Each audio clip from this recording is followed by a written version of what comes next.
Hello everybody, welcome to Pralines, Deliciousness from the World of Art. The protagonist of this episode is Jan Knap, born in 1949 in Chrudim, in the Czech Republic. Early in life, he is driven by such a great desire for freedom that he abandons his country then dominated by the Soviet bloc. After a year's stay in Brazil, in 1970, Jan Knap attends the Academy of Fine Arts in Dusseldorf, where he comes to know Joseph Beuys, Gerhard Richter, and other protagonists of the art domain of that period. But this experience doesn't last long. His anxiety of knowledge rebels against the excess of theories typical of those years. Jan Knap instead craves only for concreteness. He crosses the ocean bound for New York, where finally, thanks to a certain economic stability, he can dedicate himself totally to painting. At that time, his reference point is Paul Cézanne, from whom he learns to give a solid structure to his artworks, then characterized by action painting. Afterwards, he feels attracted to the world of fables. Book illustrations fascinate him, remind him of Europe, of its myths. He therefore immerses himself in this world. Back to Europe, he decides to execute paintings that are readily understandable, paintings that have the power to offer to viewers the emotions conceptualism is unable to furnish.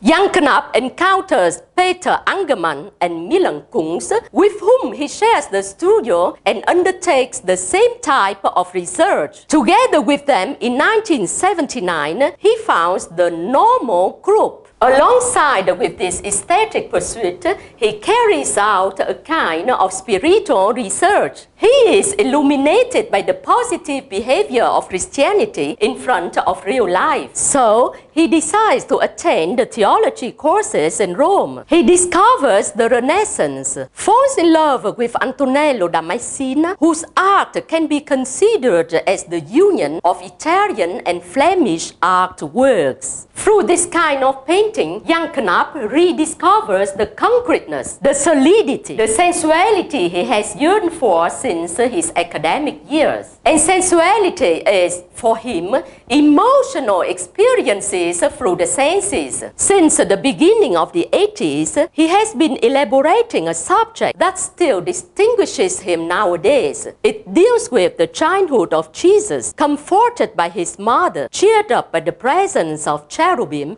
in a bucolic landscape. This theme recalls that of Ortus Conclusus, originated from a quote of the Song of Songs and elaborated through a series of 15th century artworks. Jan Knap is particularly inspired by a painting entitled The Garden of Eden, where harmony and plenitude pervade. The aim of Jan Knap is to make the story of Jesus lifelike, in order to demonstrate that Christianity is not an abstract theory, but is something concrete that involves everybody in daily life. For this reason, in his art piece, the mother and the father are contemporarily clad so as to bring the whole story close to our days. At this point, we can say that Lorenzo Lotto's art, where we often see a domestic note, is not unusual at all. Initially, art critics manifest some perplexity, but then, thanks to the 1986 exhibition at Paul Main's gallery in Cologne, Jan Knap begins to gain worldwide recognition. The painting I'm presenting you is an oil on canvas, 75 by 110 centimeters, realized in 2013. In an orchard, infant Jesus, sticks in hands, is trying to play with the bells attached to a long piece of wood. Since he can't reach the bells because of his small size,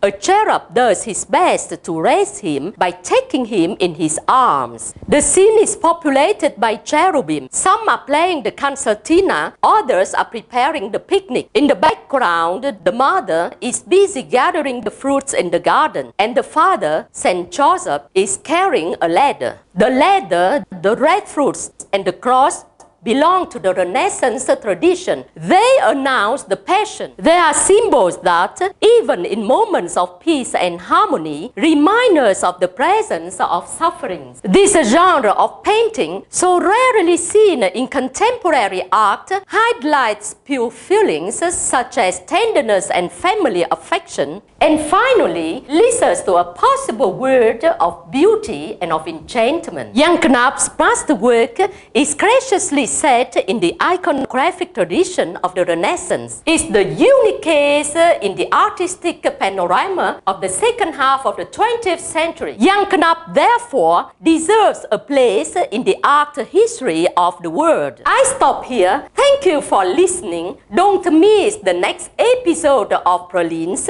Deliciousness from the world of art.